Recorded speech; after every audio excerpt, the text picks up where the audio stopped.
Welcome to the road to Acapulco. There's a new idea in town, an idea that's been heralded by Bob Podolsky for 32 years. It's an idea that will change the world, and it's beginning to take shape in Acapulco. Welcome, everyone. It's the road to Acapulco continues. It's episode 9, I think we're on now. We're coming to you from Acapulco, Mexico. A beautiful view today, beautiful sunny day.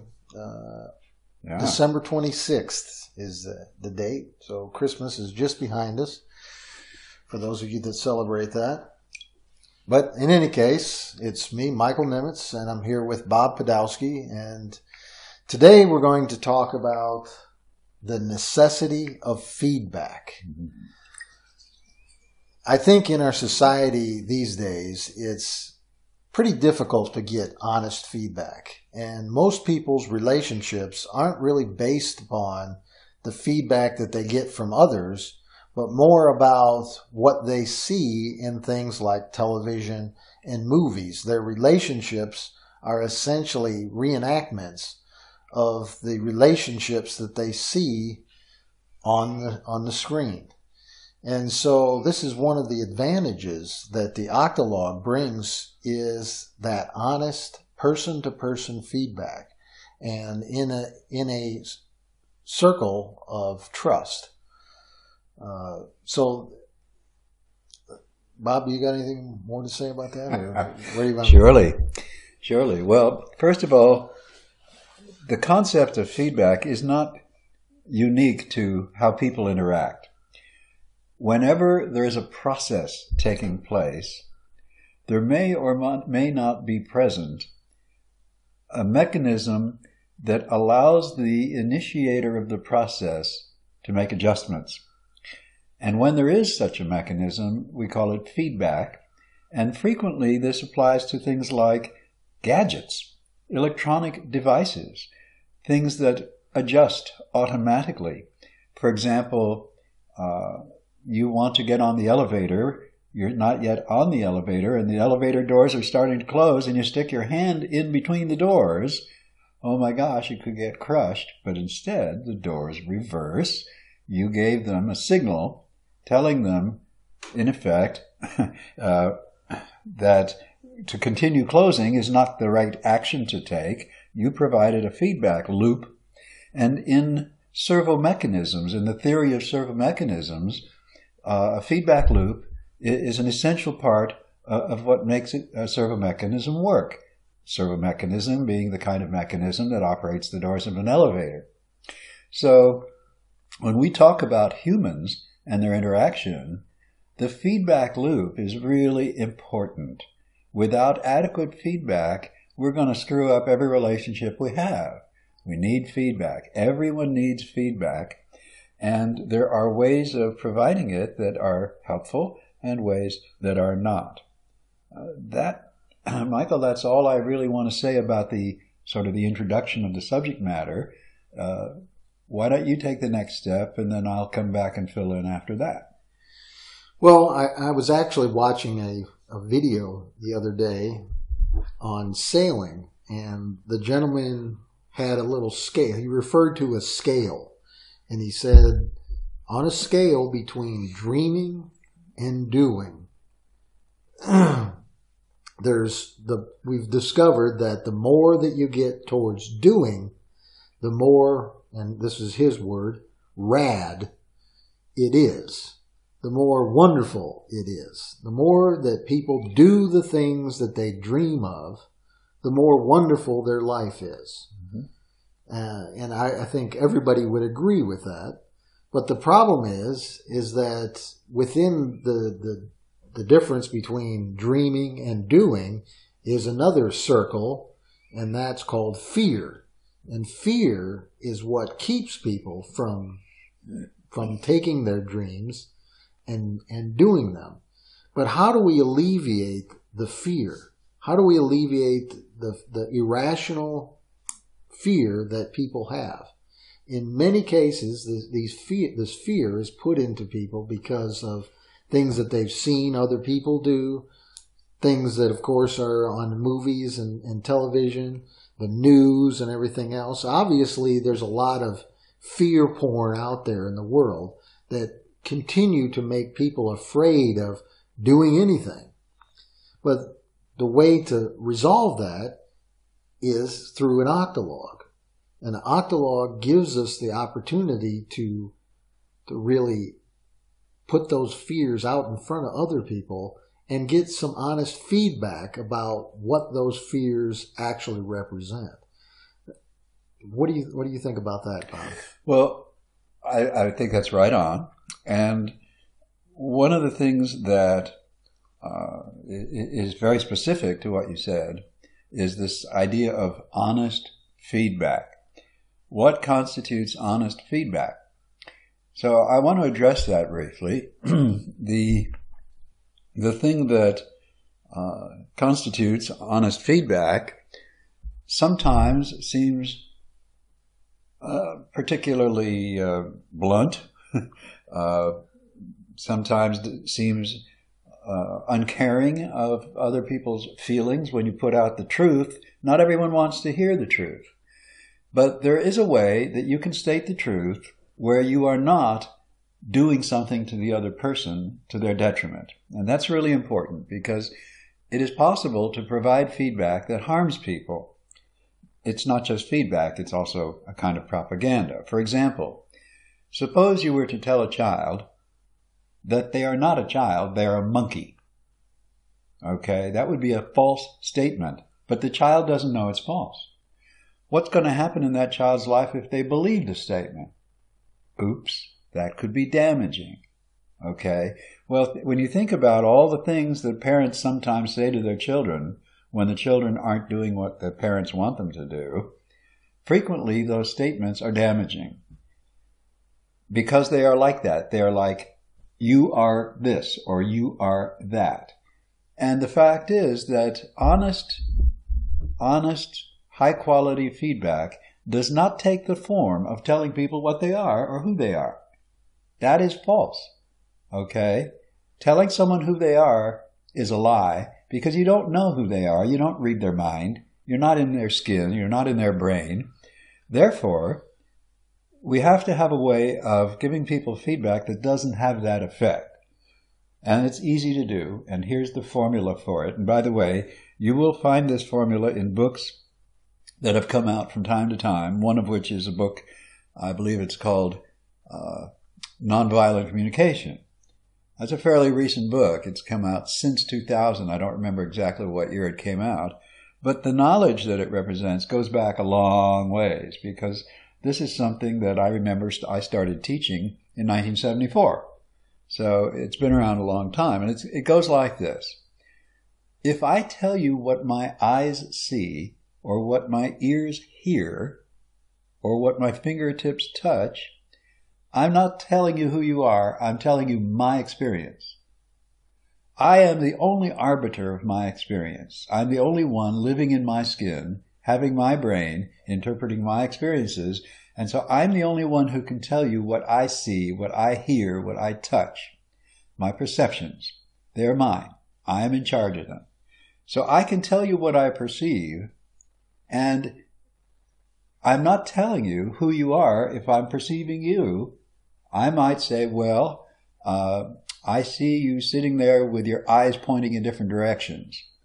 I think you've got a little neurological problem going on. I feel concerned for you. Well, what have I talked about? Have I talked about the other person? It sounds like it, doesn't it? But I haven't. I've talked about myself. This is what I see, this is what I think, this is what I feel. As long as I limit my communication to what I perceive, what I think, and what I feel, I cannot be irresponsible in my communication with you. I am talking about things that only I know about. And I'm sharing them with you. I'm not telling you who you are. I'm telling you what I see, what I think, and what I feel. Now, beyond the perceptions, the thoughts take many different forms. I may make assumptions, or presumptions, or guesses, or I may have fantasies, or I may make images in my head, or I may hold imaginary conversations in my head. These are all thought processes. Well, they are very many. There are many different kinds of thought processes. Judgments, for example. If I judge you to be monkey-like, well, that's a thing going on in my head. And if you are offended by what goes on in my head, it's your problem, not mine. This is one of the fundamental tenets of communication, that I have an intention when I make a statement, and you get to interpret that.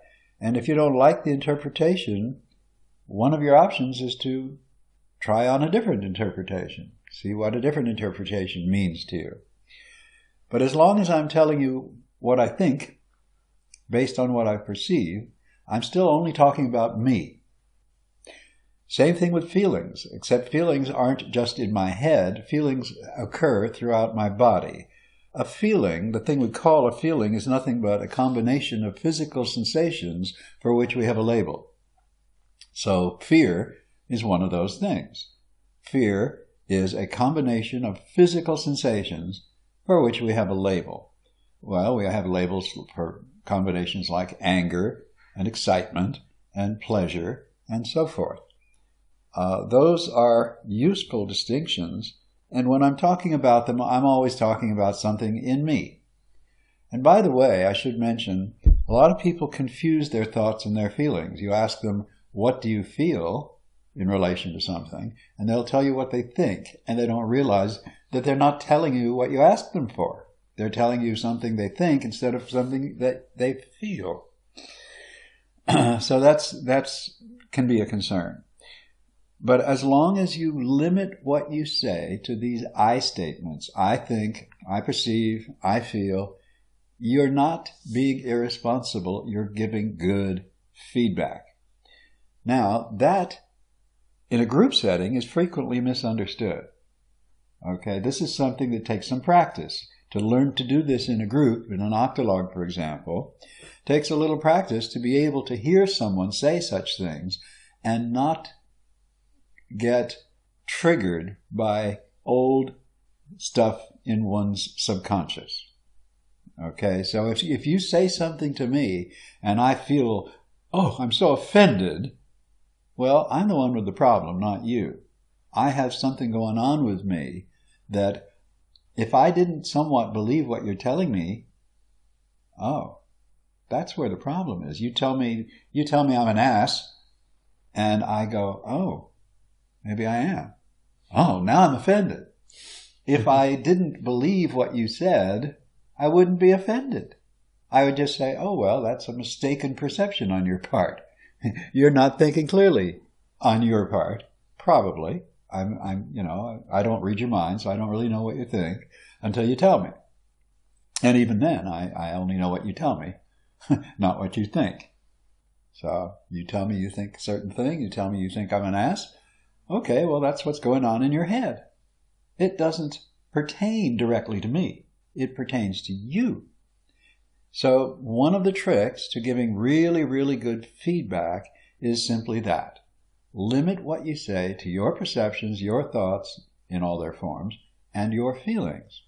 You may also want to add to that, if the feeling gives you an impulse to take some action, you might want to share what kind of action you feel impelled to take, whether you take the action or not. So if somebody says to me something that I respond to by getting angry, I might feel like I want to punch him in the face. That doesn't mean I'm going to, it's just a feeling. And I may or may not decide to tell them that I'm having that kind of feeling, that has that kind of intentionality to it. In the midst of the conversation, I may not want to say that. That's okay.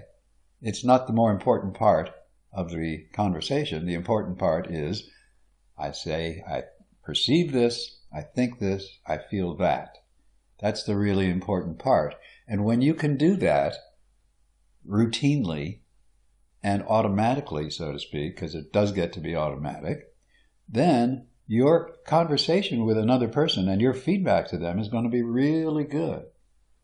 Now, they may or may not be equipped to hear that. And that's where some of the value of the Octologue comes in, is we get to practice it.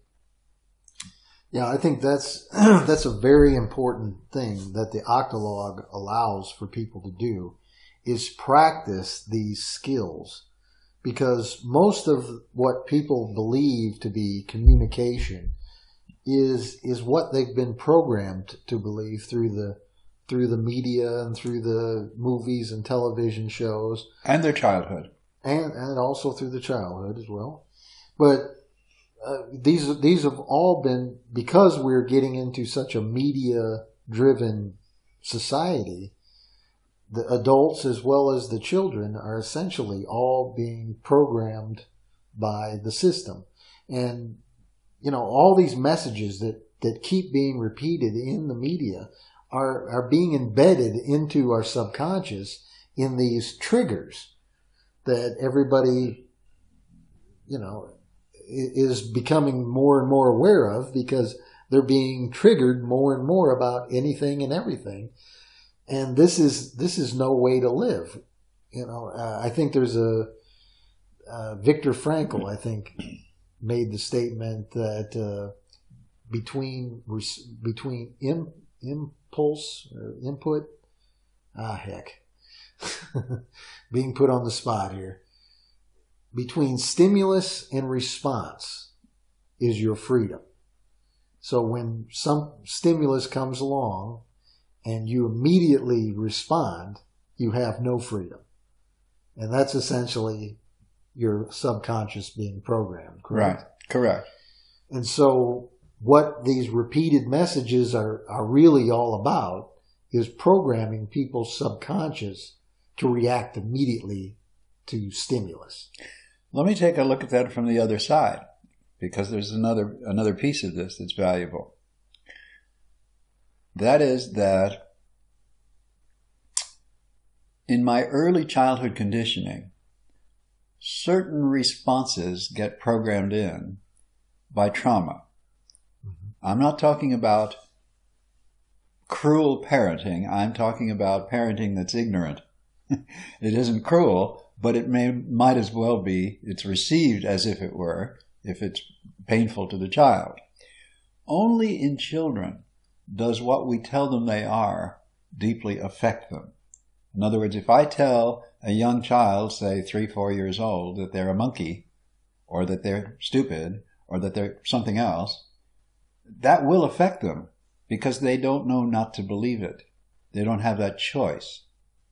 Whereas you tell an adult those things, I'm a monkey? I'm stupid? I don't have to believe that. So we have choice as adults. And it's an important choice. It's a very important choice. We want to be very careful not to fall for the lies about who we are and the presumptions by people who think they're reading our mind. There are a lot of ways of communicating that are irresponsible, not the least of which is, I know you think blah, blah, blah. Well, no, you don't. You don't know what I think, because you don't read my mind. But there will be people who talk that way, and if we believe them, then we are at risk. So you don't want to believe people who are telling you what you think. You want to believe yourself about what you think, and nobody else. No one else reads your mind. So that's another important aspect of the feedback, is to stand guard over what it is your subconscious accepts. Now, an interesting point comes in time often where someone does something, says something, I perceive it, and I don't know what I think about it, but I immediately react. Now, if you perceive me doing that, you can give me some very good feedback, some really important feedback, by saying something to the effect, I hear you saying blah, blah, blah. I think you are not responding to me. I think you are responding to someone you encountered in your childhood with whom you still have unfinished business. Would you be willing to let me help you explore that? Well, that's a yes or no question. The person can refuse the help. But all you've said is, I hear this, I think this, I feel inclined to help you. Great. The person who provides that feedback is giving the other person an opportunity to examine that gap that happened between the perception and the feeling. What happened in there? On examination, if you slow down the process and take the time to examine it, you will usually find that there was an unconscious thought that took place in that gap. And it happened very fast because the predilection for doing that was installed very early. Child is 2 years old, 3 years old, 4 years old. They have been conditioned so that when they get that signal, that trigger, that input, they instantly come back with a response that is predicated upon a thought that they don't even know they have, something left over from childhood. And this is the essence of therapy, is we get to recognize those childhood things and heal the wounds that they caused.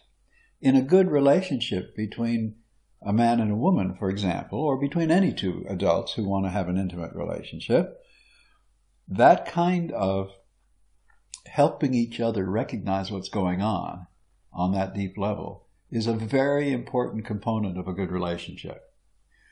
My wife and I, Leah and I, fought like cats and dogs for almost 5.5 years at the beginning of our relationship. And then we made this commitment. I'm going to help you recognize those instances when you are reacting automatically out of some childhood conditioning, and you're going to do the same for me. Mm-hmm. And we will help each other explore those issues and heal the wounds. Once we got to where we could trust that in each other, and it took a little practice, once we got to that point, the relationship became conflict-free. We stopped fighting. We became helpmates to each other. Our lives improved dramatically every day, every week, every month thereafter. And altogether, we were together 38 years. So it turned into something really, really good. But the change came when we became willing to help each other recognize those early wounds and the effects that they had on those implanted paradigmatic thoughts that happen so fast that we don't even know that we're having them. So is something like, a popular word these days is triggered. I've been triggered. You're triggering me. Mm-hmm. When you say Donald Trump, you trigger me. Yeah, okay. I like that. Yeah. Is that a good recognition point for people to consider? Yes, it could be. Thinking about what is going on in their own mind? Exactly. You see, the point is, for me to be triggered, I have to first be programmed to accept that trigger and respond in a certain way. So if someone says to me that something I said triggered them, my reaction would be, great, let's explore that. What does that mean? Where did you get that? Acquire that trigger? That represents, in neurolinguistic programming, we call that an anchor. And anchors have triggers. So it's a fundamental piece of technology to use that information to our betterment rather than using it to club each other over the head and manipulate one another into not talking. Okay? If you don't like the word Podolsky, for example, and you get triggered by it every time you hear it, well, does that mean I shouldn't say it? Or does that mean you need to recognize how you were wounded by someone who said that word? That's a lot more helpful because you can get over that. Okay? You can't get over what I do. Okay? I am free to do what I do, and as long as I do not aggress upon you, then I'm acting ethically. And if I say something that you find offensive, it behooves you to figure out, how did you get programmed to have that feeling of being offended triggered? How did you get programmed? Where did that come from? And once you find that out, of course, you can heal those wounds. So when someone says to me that I've triggered something in them, I don't take that as an indictment. I don't take it as a serious criticism of me. I see it as a revelation of a vulnerability in them and something that they need to heal. Not something I need to do something about, not something I need to have change. It's something they have a need to change. And that comes out in the Octologue. That comes out in the same way that it would in a therapy group or in any other intimate setting where people trust each other. Well, it's interesting that more and more people are finding that they're triggered, but then it's also involved in the various professions. There's things that you can say and there's things that you can't say about a myriad of professions that, you know, are essentially controlled by cartels. You say the wrong thing about, I don't know, I'm trying to think of something. Obviously, medicine is certainly one where, let's say the word vaccination, and immediately people have feelings. Right. It should be taken note of. But this is where the Octologue really comes into play, is that this is an environment where we're establishing a trusting environment where we can have these discussions, we can talk about these things, we can bring this topic up and we can talk about it at length. We have other people around to listen and to also provide additional feedback. And so this environment is very conducive to learning about all these things that are going on and what's going on behind it. How are they programming people? How are these things being done so that we can overcome these things? Because really they're not that difficult. I mean, they're spending billions of dollars on advertising, and that advertising is essentially directed at your subconscious. If that is such a powerful control mechanism, maybe we should be thinking about how we can use it for ourselves to take our dreams and start doing them. This is an automatic function of the Octologue. I really see that when you have an Octologue that is established, that knows what it's doing, knows what its purpose is committed to the ethics, and is willing to take the time to explore the questions that come up about the application of the ethics, which, you know, we're all, to some degree, we're all new at this stuff, and we need to explore these new awarenesses and these new methods. As long as we have that willingness, the Octologue can be a totally transformative mechanism. It not only it operates on every level. I think of it as fractal because it works on the minuscule level of two people interacting, and it works on the intermediate level of up to 8 people, 9 people interacting. And then when you create a holomat, it can work on vastly bigger numbers of people, and it works.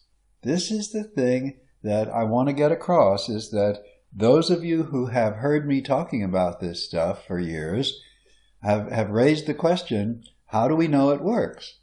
Well, we know it works because it's working. We're experiencing it. We are seeing the benefits of it on a daily basis, and that means it works. We don't have to find new proof that it works. We just need to find more and more ways of applying what we know works so that the world changes and we get the results that we want and everybody benefits from it. Let's go back to my example before where we were talking about between dreaming and doing is this big area of fear. And how is that fear eliminated? But by people being able to identify the fear in a trusting environment and be able to talk through the logical consequences of an activity that they find fearful. Is this something that's standing in their way from their dream becoming reality? Is this fear real, or is it an illusion? And in most cases, it is an illusion, but it's because it's been programmed into their head that they can't get around it. And so a lot of people let their dreams, go because they're too afraid of those things, becoming reality, the fears becoming reality, that they don't challenge those fears.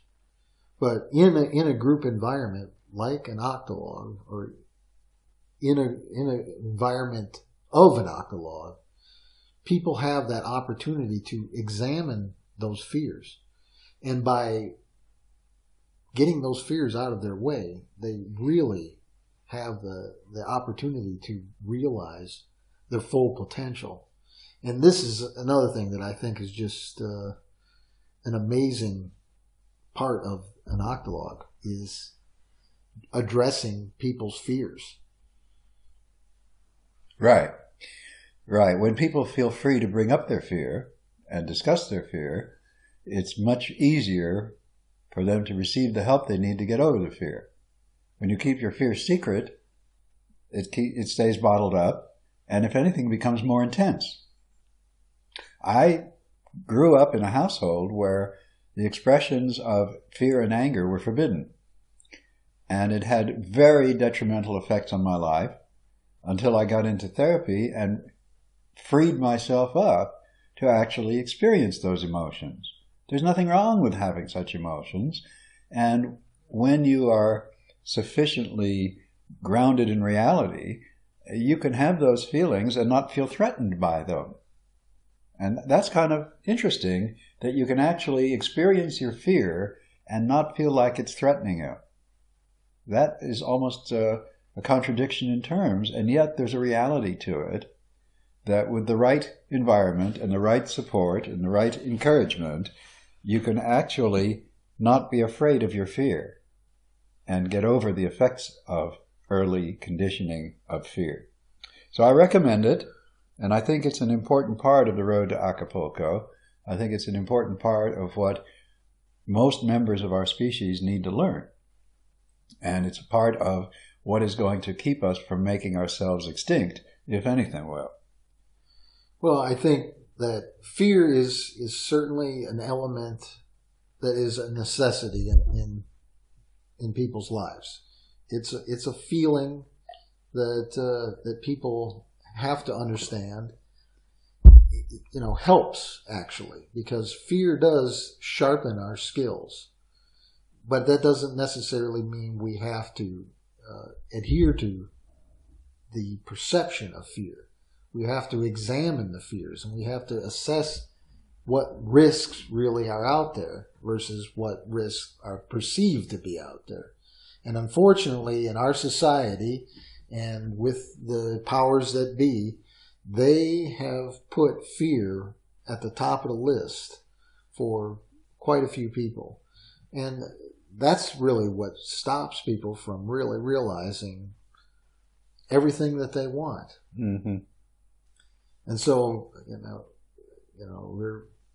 I guess we're going to conclude at this point, but the feedback part of alleviating fear is an important part, because when we have the ears of 7 other people to talk through what we find fearful, I think in most cases you're going to get a lot more feedback that will give you the opportunity then within your own mind to examine the reality in yourself about, is this fear something that I need to heed, or is this fear something that I need to move beyond? Right. And along with the lots more feedback comes lots less fear. Yeah. It's an equation that you can count on. Well, thank you. This has been, I think, a very important discussion, and I hope that everyone will take it seriously, because it's our openness to feedback that gives us flexibility. And flexibility is the trait, if you will, the personal trait that controls what kind of life you live. The more flexible you are in your responses to your environment, the better the life. So, anything else you want to say before we call it quits here? That'll be it. Okay. Thanks a lot for listening, and there's many more ahead. Until the next time, enjoy the road to Acapulco.